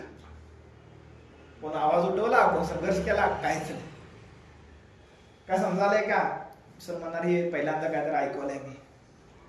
काय समजालंय? यामध्ये सर्वसामान्य लोकांचा खूप त्रास होतो. जुनी लोक चांगली होती, त्यांना सगळ्यांचा, ते शेतकऱ्यांचा, कामगारांचा ह्यांचा विचार करत होते. आताच्या लोकांना वेळ नाही विचार करायला, आणि त्याचे फायदे राजकारणी घेतात. आणि कोणाचं शोषण करायला? शेतकरी, कामगार, सर्वसामान्य, असं काय वालाय पेदार चाललाय. आणि हे पण त्यांना माहित नाही हे कशामुळे आलंय. उद्या भविष्यात त्याला दोष किंवा घटना दिली तर उद्या काय म्हणतील माहिती आहे का? ही परिस्थिती तयार व्हायला या घटनेमुळे, आणि घटना नष्ट करून टाका. काय समजालंय का? तुम्हाला पॉइंट समजतात? चला जरा पहिला पॉइंट चांगला तुम्ही विश्लेषण करावंय. आतापर्यंत फक्त पाठच केला होता ना, तुमच्या परीक्षेला फक्त पाठांतरच पाहिजे. त्यानंतर पुढे या कामगारांचं निर्वाह वेतन म्हणजे काय कळालं? कलम 43 नुसार 43A मध्ये उद्योगधंद्याच्या व्यवस्थापनामध्ये कामगारांचा प्रतिनिधित्व असावा. म्हणजे उद्योगाचं व्यवस्थापन, उद्योगाचा निर्णय घ्यायला, तर निर्णय घेण्यासाठी डायरेक्टर अथॉरिटी असते ना. प्रत्येक शिक्षण संस्थेमध्ये एक डायरेक्टर अथॉरिटी असते, तसं प्रत्येक कारखान्यामध्ये एक डायरेक्टर अथॉरिटी असते. त्या अथॉरिटीमध्ये एक कुणाचा प्रतिनिधी पाहिजे? कामगाराचा. जे कामगारांच्या सल्ल्याशिवाय, त्यांच्याशी डिस्कशन केल्याशिवाय कोणताही महत्वाचा निर्णय घेऊ नका. म्हणजे त्यांचा व्यक्ती त्यात काय पाहिजे? समाविष्ट पाहिजे. अर्थ काय कळाला? कांदा पिक्चर बघितलाय ना? आहे ना? कामगार युनियन आहे ना? आहे ना? चला तशा पद्धतीनं आधी होतं, आता काय विचारू नका. 43B सहकारी संस्था स्थापन करण्याचा सर्वांना अधिकार. सहकारी संस्था स्थापन करण्यासाठी शासन व्यवस्था सहाय्यक आहे. बरोबर आहे का? आता सहकारी संस्था गप करायच्या नादाला लागली. ठीक आहे, याच्यावर बोलत नाही मी, भविष्यात कधी तर सांगेन. सध्या लक्षात ठेवा, सहकारी संस्था टिकल्या पाहिजेत, कारण सहकारी संस्थेतून सर्वात जास्त काम मिळतं, मजुरी मिळते, जॉब मिळतो. इचलकरंजीला सगळ्या सहकारी मिलच आहेत, सगळे सहकारी कारखानेच आहेत, सगळ्या सहकारी दूध डेऱ्या आहेत, आणि त्या सगळ्या रोजगार निर्मिती करतात. आणि हे जर कोलॅप्स झालं तर रोजगार कोलॅप्स होतो. बरोबर आहे का? पण सहकारावर सुद्धा पूर्ण नियंत्रण ठेवण्याचा प्रयत्न व्हावा. म्हणून आता आपलं राजकारण करत असताना ह्यात सहकार्याचा महत्वाचा रोल असतो. ठीक आहे, पुढे कधी जर विश्लेषण करेल. त्यानंतर कलम 44 काय आहे? बरोबर आहे का? समान नागरिक कायदा. समान नागरिक कायदा म्हणजे समान नागरिक कायदा आणि जातीचा काही सुद्धा संबंध नाही. समान नागरिक कायदा आणि आरक्षण याचा काही सुद्धा संबंध नाही. आरक्षण हे जातीवर असताना समान नागरिक कायदा हा कशा संदर्भात असतो? धर्मासंदर्भात असतो. दोघांच्या मध्ये मूलभूत असा फरक आहे. एक जाती संदर्भात आहे आणि एक धर्मासंदर्भात आहे. दोघांच्यात काय फरक आहे तो कळाला? समान नागरिक कायदा म्हणजे काय? भारतामध्ये जे धर्म आहेत, उदाहरणार्थ हिंदू, मुस्लिम, जैन, शीख, पारसी, बौद्ध, ख्रिश्चन आहेत ना, हे सगळे धर्म आहेत. ह्या सर्व धर्मांना, कोणते धर्म आहेत ते कळालं? हे सर्व, ह्या सर्व धर्मांना समान असते. अर्थ काय कळालं का? ह्यामध्ये कुणाचे, आता प्रत्येक काय असतं, प्रत्येक व्यवस्थेमध्ये दोन कायदे असतात. किती प्रकारचे कायदे असतात? दोन. एक असतो पर्सनल लॉ आणि दुसरा असतो घटनेतील कायदे. उदाहरणार्थ मुस्लिम धर्मामध्ये घ्या. मुस्लिम धर्मामध्ये कुराण हा त्यांचा पर्सनल कायदा आहे आणि भारतीय राज्यघटना आहे कायदा आहे. हिंदू धर्मामध्ये आधी म्हणत होते ना काय ती मनुस्मृती किंवा भगवद्गीता ते कायदा म्हणत होते आणि दुसरी भारतीय राज्यघटना आहे. बौद्ध धर्मामध्ये बौद्ध धर्माचे कायदे आहेत, भारतीय राज्यघटनेचा कायदा आहे. जैन धर्मामध्ये जैन धर्माचा कायदा आहे, इकडे कायदा आहे, आहेत ना. मग दोन कायद्यामध्ये श्रेष्ठ कोण? आता उदाहरणार्थ आमची राज्यघटना म्हणते कुणाला आत्महत्या करता येणार नाही, पण जैन धर्मामध्ये मोक्ष प्राप्तीसाठी बरोबर आहे का काय करू शकतो? ठराविक एज नंतर, ठराविक वयानंतर आपण काय म्हणजे काय करू शकतात? ते मोक्ष प्राप्तीसाठी सगळं सोडून अन्न ग्रहण करायचं बंद करू शकतात. बरोबर आहे का? आणि स्वतः मनस्वी करू शकतात. जैन धर्म सांगतो करता येतं, राज्यघटना म्हणते असं काय चालणार नाही. बौद्ध मुस्लिम धर्म सांगतो त्याच्या कुराणामध्ये नव्हतं, नंतर ऍड केलं होतं. 3दा तलाक म्हणलं तलाक झालं. ते फोनवर म्हणलं तरी चालतं, इकडे दोन करून म्हणलं चालतं. काय समजाले का? काय समजाले का? ऐका आपण समजाले का? 3दा तलाक तलाक तलाक म्हटला तर तो तलाक झाला. भारतीय राज्यघटनामध्ये तसं चालणार नाही. तलाक म्हणजे घटस्फोट घ्यायचा असेल तर पहिला न्यायालयात अर्ज करा, न्यायालयात प्रोसेस चालवा, न्यायालय 1 वर्षाचा स्पेस कालावधी देईल, त्या 1 वर्षामध्ये दोघं सांगा, नंतर मग तलाक होईल, त्यानंतर त्याला पोटगी मिळेल. म्हणजे त्या महिलेला पुढचं जीवन जगण्यासाठी त्या व्यक्तीकडून काहीतरी ठराविक अशी रक्कम मिळेल, संपत्तीची वाटणी मिळेल. ही राज्यघटना सांगते. हे सांगतात 3 शब्द संपला. मग कोण श्रेष्ठ? काय समजायलंय का?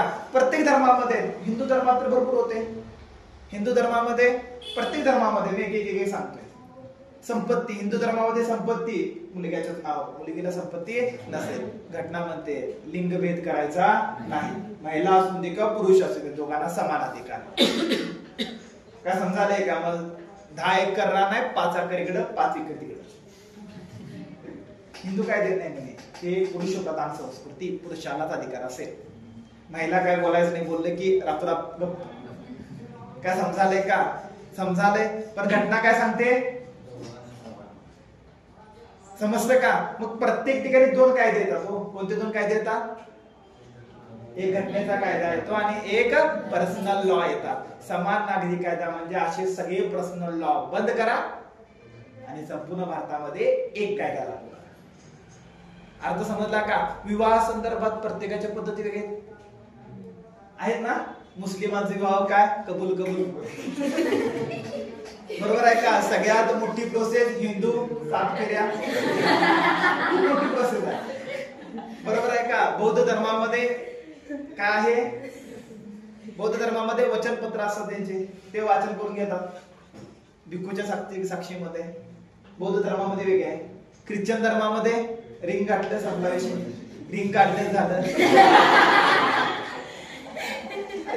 तेवढंच असते. बरोबर आहे का? समजायलंय का? तिथं दोन्ही पण स्पीड मध्ये होते. तुम्हाला पार्ट काय ते समजाले. प्रत्येक धर्माचे वेगळे आहेत. कुणाचं खरं? प्रश्न काय राज्यघटनेत नेमकं कुणाचं खरं करायचं? बरोबर आहे का? मग अशावेळी राज्यघटनेमध्ये अरेंज मॅरेज सांगितले, म्हणजे कोर्ट मॅरेज असते ना. कोर्ट मॅरेज मध्ये रजिस्टर असतं, रजिस्टरवर नोंद करून विवाह. मग सगळ्यांना एकच लागू करा. तुम्हाला कळाले का? समान नागरिक कायदा म्हणजे काय कळालं का? ह्यातून सगळ्यांचे लाभ बंद होणार. मग हा कायदा चांगला आहे, भविष्यात लागू करायला पाहिजे होता.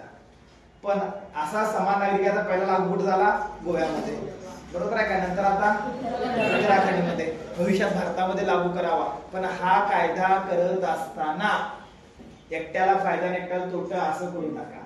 दृष्टिकोन साफ पाहिजे, हा महत्वाचा आहे. समान नागरिक कायदा भारताच्या दृष्टिकोनातून चांगला आहे, पण तुम्ही एका धर्माला पूरक आणि एका धर्माला घातक असं केला तर त्यावर वाद होतो. आपलं सर्वोच्च न्यायालय सारखं सारखं सांगतं की समान नागरिक कायदा संदर्भात आदेश देत असतं लागू करा लागू करा लागू करा. काय समजायलंय का? म्हणत असतं ना, पण आपल्या व्यवस्थेत आलं नाही. आता हाय ते सरकार त्या संदर्भात खूप पूरक आहे, पण ते लागू करण्यासाठी खरंच खूप मोठी ताकद पाहिजे, कारण याचा परिणाम हिंदूंच्यावर पण होणार, मुस्लिमच्यावर पण होणार, सगळ्यांच्यावर होणार, एकटा नाही सगळेच. काय समजायलंय का? त्यामुळे ते लागू करणं थोडस डिफिकल्ट. मी म्हणतो पण ठीक आहे, असं खरं म्हणजे तुमचा पेपर लांब आहे जरा जास्त बोलला, ठीक आहे, समजायलंय का? आणि तसं पण ऑलरेडी सुरुवात चांगली झाली होती, आपण गेलोय टार्गेट पुढे जातो. काय समजायलंय का? समजतं समान नागरिक कायदा म्हणजे काय कळालं? ठीक आहे, समजतं. एक बेसिक माहित असं मी का जास्त बोललो, तुम्हाला अर्थ तर कोणत्या शब्दाचा, ठीक आहे. आपला अजून यार पूर्ण सेशन घेता येतं समान नागरिक कायद्यावर, ठीक आहे. कुठं लागू आहेत, काय आहे, त्यात काय काय गोड बंगाल आहे सगळे, म्हणजे काय काय त्यात आहे आता नको. कलम 44 काय कळालं? कलम 45 सोपा आहे. कुणासाठी आहे? 0 ते 6 वयोगटातील बालकांचं पोषण, शिक्षण, त्यांचं योग्य तरतुदी करणं ह्या शासन व्यवस्थेचं काय कर्तव्य आहे. कोणत्या कलमानुसार? 45. कुणासाठी आहे? 0 ते 6. कलम कुठलं? 45. 45 काय 46? 45. कलम 46 काय? अनुसूचित जाती, जमाती, दुर्बल घटक यांच्या प्रगतीसाठी शासन व्यवस्था मदत करेल. आता काय करायला ते विचारू नका. मागच्या जर 5 वर्षाची स्टोरी जर काढला ना, SC, ST आणि OBC अनुसूचित जाती, जमाती आणि दुर्बल घटक यांच्यावर शासन व्यवस्थेने काय काय केल्या वेगळं, ठीक आहे. आता सांगत नाही काय घटना मात्र सांगते, SC, ST, दुर्बल घटक यांच्या प्रगतीसाठी शासन व्यवस्था काय करेल? मदत करेल. कोणत्या कलमानुसार? 46. बरोबर आहे का? आणि कलम 47 त्यापेक्षा महत्वाचा आहे, पोषणमान आणि राहणीमान. बरोबर आहे का? पोषणमान म्हणजे आम्हाला चांगलं खायला देईल. आता आम्हाला खायला चांगलं कमी आणि विष जास्त येते. काय समजायलंय का? आपल्या कुठल्याही अन्न पदार्थाचं टेस्टिंग तपासणी केली जात नाही सध्याच्या घडीला. त्याची मानक किती आहे, त्याचं एक्सपायर डेट कधी आहे, त्यात किती कुठली मात्रा आहे, काही चेक केलं जात नाही. रोज फ्रीडम देऊन टाकले. गोळ्या आधी मेडिकल मध्ये गोळ्या खरेदी करत असताना डॉक्टरची चिठ्ठी लागत होती. आता तुम्ही 1000 आणि 50,000 गोळ्या खरेदी करा, चिठ्ठी नसली तरी चालते. फरक झालाय, कारण आता उद्योजकाचा जमाना आहे हो, आणि उद्योजकांना सगळ्यात एवढं प्रोडक्ट आहे हो, 50 ला जाते, 100 ला जाते. परवडते का? तोटा आहे का? फायदा आहे? मग तो सगळ्यात मोठा माफिया बनलाय. त्यावर नियमन विचारला तर 0%. नियमन काय राहिलेच नाही. त्यानंतर अन्न पदार्थ ते विचारूच नका. अन्न पदार्थाची गुणवत्ता चेकिंग कधी ऐकलाय का?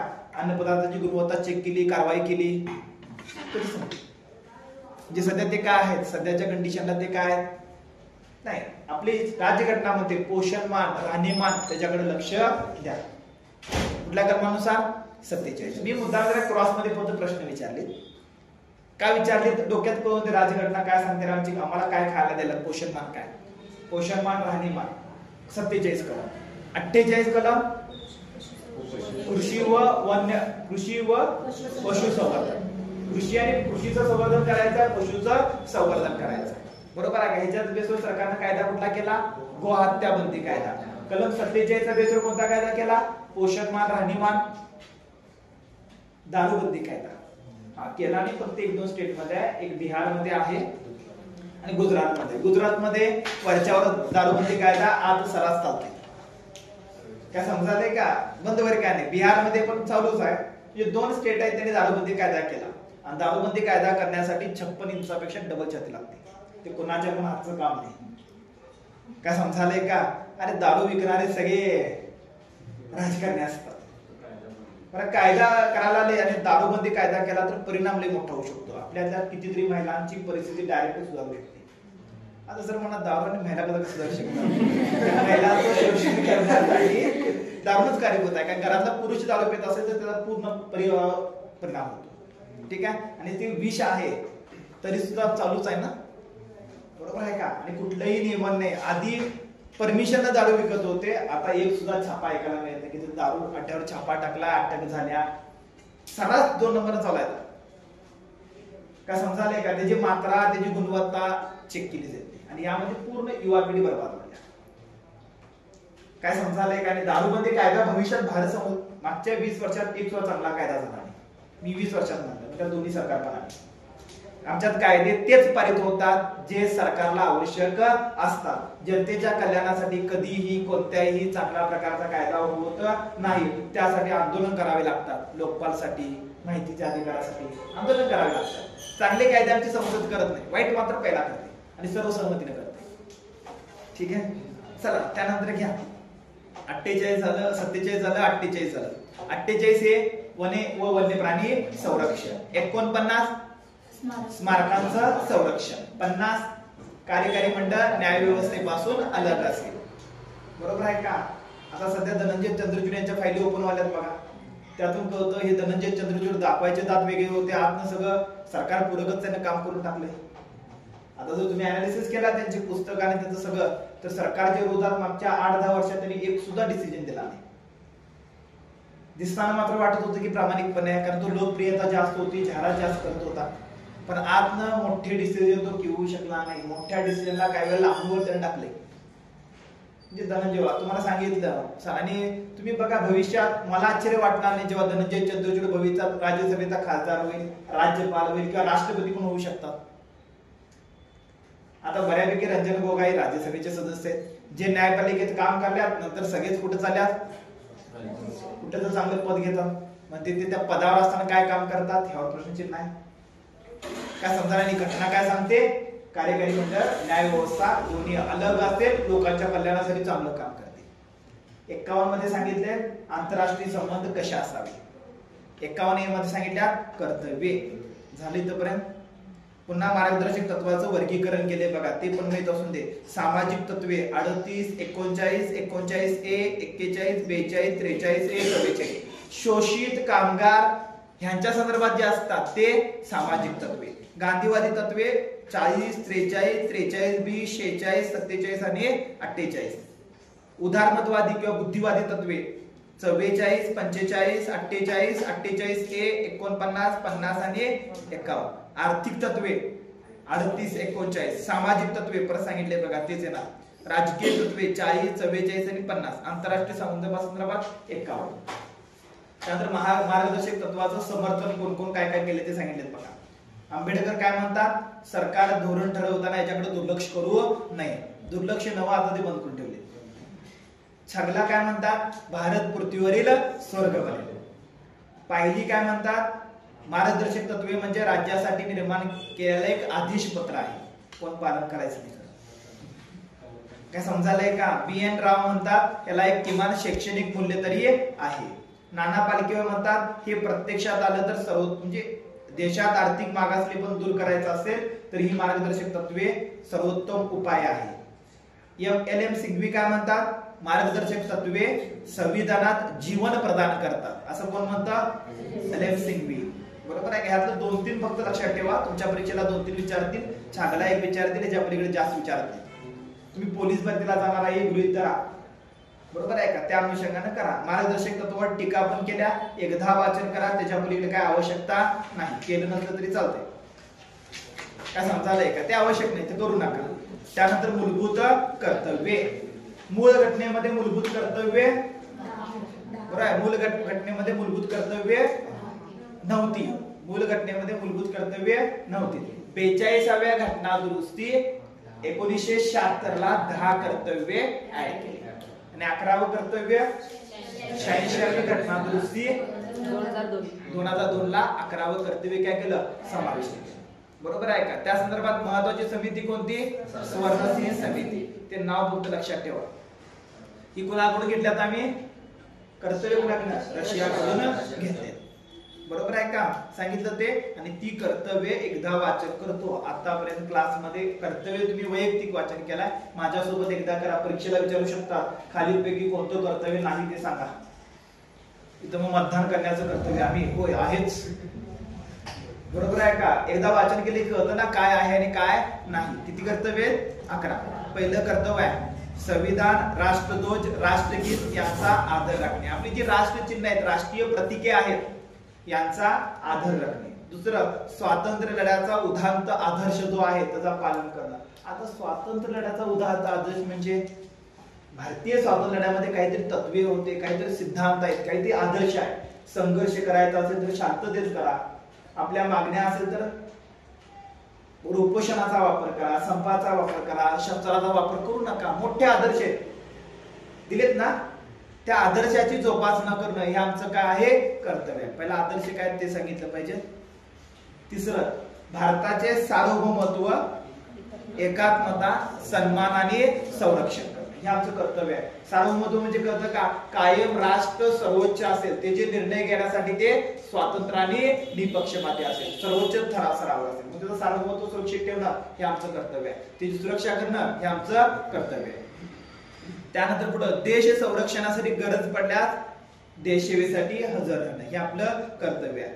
धार्मिक, भाषिक, प्रादेशिक, वर्गविरहित, भेदभावविरहित भारत निर्माण करणं, स्त्रियांना प्रतिष्ठा प्राप्त करून देणं हे आमचं काय आहे, कर्तव्य आहे. बरोबर आहे का. धार्मिक काय करायचं नाही, तेढ निर्माण करायचं नाही. भाषिक तेढ म्हणजे कन्नड, मराठा तेढ नसावा. प्रादेशिक वर्गविरा, हा विदर्भाचा, हा मराठवाड्याचा, दोघांच्यात भांडणं नसावी. बरोबर आहे का. भेदभाव विरहित समाज तयार करणं हे आमचं कर्तव्य आहे. राष्ट्राची संस्कृती व गौरवशाली परंपरा जतन करायची आहे. वने संरक्षण, नद्या, वन्यजीव, नैसर्गिक संपत्ती यांचं काय करायचं आहे, संवर्धन करायचं आहे. वैज्ञानिक दृष्टिकोन, मानवतावाद, ज्ञानार्जन आणि याची जोपासना करायची आहे. वैज्ञानिक दृष्टिकोन म्हणजे बरोबर आहे का. वैज्ञानिक दृष्टिकोन म्हणजे काय, कारण परिणाम सिद्धांतावर काम करायचं, जे दिसतं त्यावर विश्वास ठेवायचा. उदाहरणा समजण्यासाठी आत्म्यावर विश्वास ठेवायचा का आत्मा नाही वर विश्वास ठेवायचा. आत्मा नाही हे जर तुम्ही विश्वास ठेवत असाल तर तुम्ही वैज्ञानिक दृष्टिकोनाचे झाला. कारण विज्ञान काय सांगतं, जे दिसतं त्यावर विश्वास ठेवा. काय आत्मा कधी बघितलाय, इथं म्हणू नका बघितलाय. बरोबर आहे का. माणूस तज्ञाला दाखवायची पाहिजे ना. काय समजायला का, समजतं सर आपण तर अजिबात बघितला नाही. बरोबर आहे का. म्हणजे सायन्स आत्मा मान्य करत नाही, सायन्स मान्य करतो दोन गोष्टी आहेत, उजवा आणि डावा, एक प्रॅक्टिकल आणि एक बरोबर आहे का. बरोबर आहे. एक प्रॅक्टिकल असतो आणि एक इमोशनल असतो, एक तार्किक असतो आणि एक भावनिक असतो. हा संघर्ष आहे आपल्याला. काय समजा, अशा भरपूर गोष्टी आहेत. काय समजायला का. देव आहे त्यावर श्रद्धा ठेवावी विज्ञानात, पण ठीक आहे, विज्ञानात ते पण बसत नाही. पण आपण म्हणतो श्रद्धा ठेवा, ठीक आहे, पण अंधश्रद्धा करत असाल तर काय समजायलाय का. विज्ञान देवाला पण मान्य करत नाही. तुम्ही अमेरिकेसारख्या भारताच्या बाहेर गेला तर 30% लोक असे आहेत ते देवाला मान्य करत नाही, नास्तिक आहेत. आपल्या भाषेत आपल्यात 99% आस्तिक असतात, 1% नास्तिक असतात. कारण आपल्या जन्मापासून लहानपणापासून मी बोलले की दोन गोष्टी आहेत, एक आत्मा आहे तुझ्यात, आत्माला तर देव पण येतो, त्यासोबत भूत पण येतो. आणि चांगली गोष्ट वाईट पण आहे की देव आला तर भूत येणार, देव मानत नसा तर भूताला पण मानणार नाही. एक मानता दुसरा, अरे बॅलन्स पाहिजे, निसर्गाचा नियम आहे. समजायलाय. समजण्यासाठी वैज्ञानिक दृष्टिकोन भरपूर आहेत, कधीतरी भविष्यात शिकवेन, अनेक गोष्टी आहेत. विज्ञान हे वेगळं आहे, ते कारण परिणाम सिद्धांतावर काम करतं. मग तुम्ही वैज्ञानिक दृष्टिकोनाचं असावं, जे दिसतं त्यावर विश्वास ठेवावा, वैज्ञानिक अभ्यास करून सिद्धांत समजून घ्यावे. अंधश्रद्धा बरोबर आहे का, अंधश्रद्धेचं पालन करू नये. मी रूढी परंपरा म्हणत नाही, काही रूढी परंपरा चांगल्या असतात, पण अंधश्रद्धा मात्र चुकीची असते. आता आहे ना 11 जण चाललेत एकदम. म्हैशाची घटना तुम्हाला माहिती आहे की, बरोबर ना, 11 जण एकदम गेले. म्हैशा माहित आहे ना, आपल्यापासून 20 किलोमीटर अंतरावर आहे. 11 जण, काय पाहिजे होतं, संपत्ती, गुप्तधन. बरं 11 जण एकदम गेले की, आणि सगळे सुशिक्षित होते. बरोबर आहे का. एक वनमोरे सर डॉक्टर शिक्षक होते, आम्हाला शिकवायला होते. ठीक आहे, बरोबर आहे का. दुसरा शुभम, त्यांचा मुलगा, माझा क्लासमेट, BA ग्रॅज्युएशन, पोलीस भरतीचा अभ्यास करत होता, MPSCचा अभ्यास करत होता. बहीण अर्चना म्हणजे माझ्या बहिणीची क्लासमेट, ती बँकिंग परीक्षा क्वालिफाय आणि बँकिंग मधून स्टेट बँक ऑफ इंडिया मध्ये कामाला होती. 80,000 पेमेंट होतं, कोल्हापूरमध्ये होती. भाऊ डॉक्टर होता जनावरांचा. काय समजाले का? तुम्हाला सांगते त्यांची कुंडलीच माहिती आहे हो, कारण ते माझे खास मित्र 10वी पर्यंतचा होता. ठीक आहे, समजाले का? आणि त्याचं भेट पडलं होतं, पण अंधश्रद्धा एवढा बरी पडला होता हे पण वाटलं नव्हतं. म्हणजे वरून दिसताना 1 महिन्याच्या आधी पण भेटला होता, ते कवायच्या आधी. तेव्हा सोबत काय काय होतं त्याच्या गाडीमध्ये, आणि तो असं चेष्टेत मला हे असते का बस आमच्या घरातली करतात तसं. ठीक आहे, पण नंतर काळ एवढं प्रकार हाताबाहेर घेतला, आणि ते मारणारा काय ते दोस्त सांगत होता त्याला विष पाजलं होतं. बरोबर आहे, त्याच्या आतनं काय तर दिलं होतं. नंतर झालं की ते साधू कोणतर होते, पण एवढी मोठी सुशिक्षित फॅमिली बळी पडली, आणि हे पण 21व्या शतकात. मी तुम्हाला विश्लेषण का केलं ते कळलं का? ठीक आहे, चुकून जरी ते जिवंत आत्मा असला ना, मला म्हणणार किती जणांना दम वरती तुला सोडतच नाही. ठीक आहे, बरं चुकून तो जिवंत वरती सापडला तर माझ्या हात नंबर. अरे त्याला मला राग असणार. ठीक आहे, बरोबर आहे का? अरे मित्र म्हणजे दोन्हीकडे असणार ना. ठीक आहे, असं चेष्टेचा भाग आहे. चेष्टेला म्हणता येत नाही, पण सिरियस पण तेवढाच आहे. मी सांगताना पण जोकिंग सांगतो, कारण ह्या गोष्टी पण आहे. इथले काय बुराडी प्रकार नाही तर दिल्लीमध्ये 11 जण एका टायमाला मेले का? तर अंगात वडील शिरत होते मेलेले, आणि ते सांगत होते एकदम मला या दिवशी स्वर्गाचे दार उघडेल. काय समजायला का? 11 जण एका दिवशी एका टायमाला मेले. काय समजायला? आणि त्यातलं मरायच्या पटमे एकटा मानसिक अंगात येतो ना, तो मानसिक आजारी होता. मानसिक आजारी म्हणजे काय कळालं का? तो मानसिक रोग होता, आणि तो सगळं कसं सगळ्यांना मी ब्लॅकमेल करावलोय सगळं डायरेक्ट लिहिलंय. त्यानं 10 जणांना एकदम मारले, म्हणजे 10च्या 10 आत्महत्या मिळते. 3 लहान मुलं होती ज्यांचे हात पाय बांधून आत्महत्या केली, आणि नंतर हा मरतोय, आणि जीवताना लिहून मरतोय. आता शेवट टप्प्यामध्ये मी हे करावंय, आणि त्या डायरीवर आता वेब सिरीज पण निघाली, हा बदललेला महाभारत. अशी उदाहरणं सांगितलं डोक्याला हात लावची ना. ठीक आहे, बरं चला, तुम्हाला समजायला काय परिस्थिती डेंजर आहे ते कळालं. मी माझ्या जवळच्या लोकांना अजून लई उदाहरण आहे, मी बघितलंय काय काय कंडिशन आहे. जवळची लोक आहेत, पण ह्यांच्यातनं बघून वाटत नव्हतं की एवढ्या आहारी जाऊ शकतात. का समजायलंय का? कारण हे 4 लोकांच्या सांगायला तयार नसतं. ह्या गोष्टी त्या फॅमिलीलाच माहित असते. म्हणून ह्या अंधश्रद्धेच्या कधी नादा लावू नका. हे जादू टना लिंबू कधी काय नसते. बरोबर आहे का? दररोज इथं असतात बघा. बरोबर आहे ना? ठीक आहे, समजायलंय का? हा चला, तुम्हाला समजायलंय वैज्ञानिक दृष्टिकोन म्हणजे काय कळाले? वैज्ञानिक दृष्टिकोन मी उदाहरण काय दिलं, वैज्ञानिक दृष्टिकोन म्हणजे काय तो माहित असा. ठीक आहे, हा शिकलेले लोक, डॉक्टर शिक्षण असलेले लोक, मी उदाहरण का सांगतोय तुम्हाला समजून दे की शिक्षण म्हणजे काय. शिकून सुद्धा जर तुम्ही हे करत असाल तर तुमच्यासारखा मूर्ख कोण? बरोबर आहे का? ह्या गोष्टी भारतात सर्रास चालतात. आता ह्याचं प्रमाण वाढत चाललंय. का वाढत चालले माहितीये का? अनेक आर्थिक प्रश्न तयार व्हाले, सामाजिक प्रश्न तयार व्हाले, त्यांचं जो सोल्युशन आमची राज्य व्यवस्था देत नाही. सोल्युशन कोण देतात? असली भोळे बाधा. काय करा? लिंबू घेऊन जावा, अंगारा लावा, भंडारा लावा. बरोबर आहे का? किंवा काहीतरी वेगळं असतं. बरोबर आहे का? बळी द्या. 4 पायाचा असेल तर ठीक आहे हो, ठीक आहे. बरोबर आहे का? 2 पायाचा 4 पायाचा मागालय काय नसते. 4 पाय पण मागत नाही, यांना 4 पायाच्या निमित्तानं पार्टी करायची. काय समजायलंय का? हे पटत नाही, आणि हे बंद व्हायला पाहिजे. ह्याचं प्रमाण महाराष्ट्रात भारतात वाढत चाललंय, प्रचंड वाढालंय. आणि हे आता डायरेक्ट सोशल मीडियावरून कराले. हे डेंजर आहे. सोशल मीडिया म्हणजे कळालं का? उघडपणे कराले, त्यांच्यावर पण कारवाई पण करत नाही. आणि महाराष्ट्र सुद्धा खपून गेलाय. हे बाहेरच्या राष्ट्रात तर चालते सोडा, मला काय त्यात देणे घेणं नाही, पण महाराष्ट्रात सुद्धा या गोष्टी वाढल्या. जो प्रगत समाजला जातो, जिथं अंधश्रद्धा निर्मूलन कायदा आहे, तिथं पण या गोष्टी होतात. काय अवस्था आहे ती कळालं. आता इलेक्शनच्या अजेंडामध्ये या गोष्टी आहेत ना, की अंधश्रद्धा, रूढी परंपरा, अंधश्रद्धा कमी करणार आहेत का? पण बोलतंय पुढे अजून वाढवतील. चला, वैज्ञानिक दृष्टिकोन काय तो कळाला. बरं, विश्लेषण करायचं नाही तुम्हाला. मानवतावाद तुझा पेपर पुढे आहे. सार्वजनिक बरं आता नाही तर कधी घेणार हा पण माझ्यासाठी प्रश्न आहे हो. एकदा इथं बोलून गेला की गेला, उद्या पोलीस वचिला आम्ही काय करत बचिला.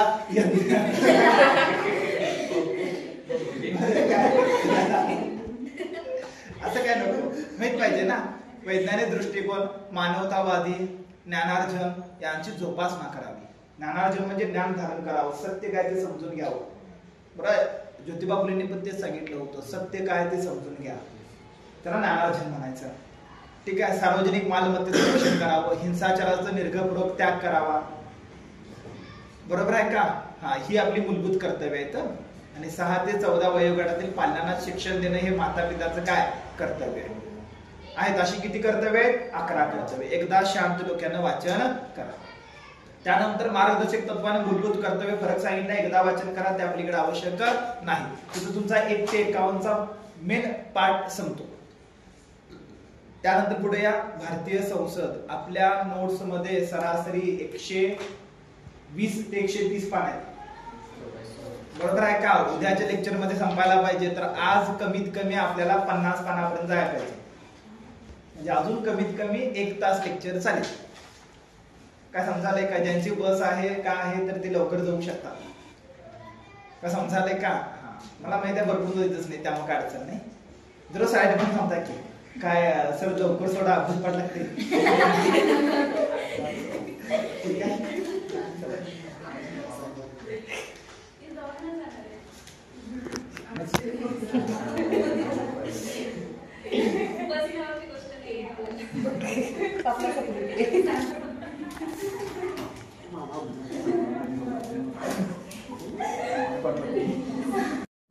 कुठे या संसद, संसदला काय म्हणतात?